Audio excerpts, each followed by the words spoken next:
দীপা বলল, ডাক্তারবাবু, আমার কথাটা একটু শুনুন। কিন্তু সূর্য বলল, তোমাদের মা মেয়ের সাথে কোনো সম্পর্ক আমার থাকতে পারে না। আর শুনো, তোমাদের দুইজনের ছায়া আমার সোনামায়ের জীবনে কোনো মতেই পড়তে দিব না। আমি চাইলে অনেক কিছু করতে পারি, তোমাকে এতবার বলার পরেও কোনো কথা কান দিয়ে ঢুকে না। আমাদের সম্পর্ক এই মুহূর্তেই এখানেই শেষ। এর পরের অংশে আমরা দেখতে পাই দীপা বলল, কৃষ্ণ, সব সর্বনাশ হয়ে গেল। আমার মেয়েটাকে আমি আর বাঁচাতে পারলাম না, আমাকে ওই বাড়ি থেকে বের করে দিল।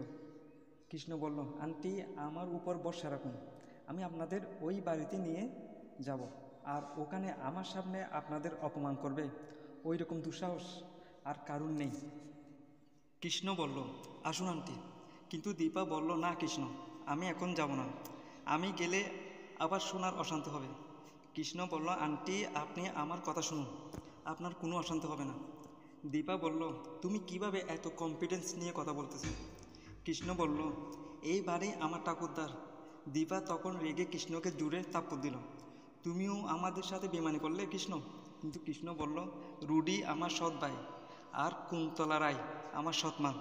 আমার মাকে কুন্তলা রায় মেরে আমার বাবাকে বিয়ে করছিল, আর ওই দিন থেকে আমি নিজেকে আপনাদের কাছে এতিম পরিচয় দিয়েছিলাম।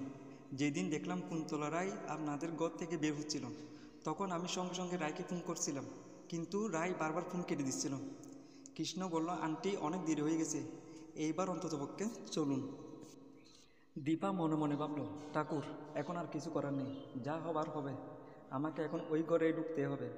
আর ওইদিকে রুডি সোনাকে বিভিন্নভাবে ধমকাচ্ছে, এবং সোনা বলল কুন্তলাকে, আপনারা যা বলতেছেন তা করতেছি, আপনাদের কথাই আমি আমার বাবাকেও ঘর থেকে বের করে দিছি।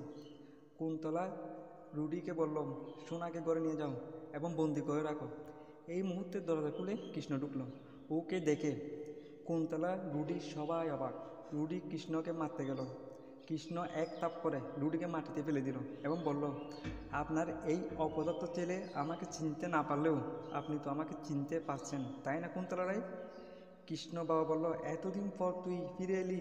কৃষ্ণ বলল, আমি একা আসিনি, সঙ্গে আমার হবু স্ত্রী ও শাশুড়িকেও নিয়ে আসছি, আর এইবার থেকে আমিও এই বাড়িতে থাকবো।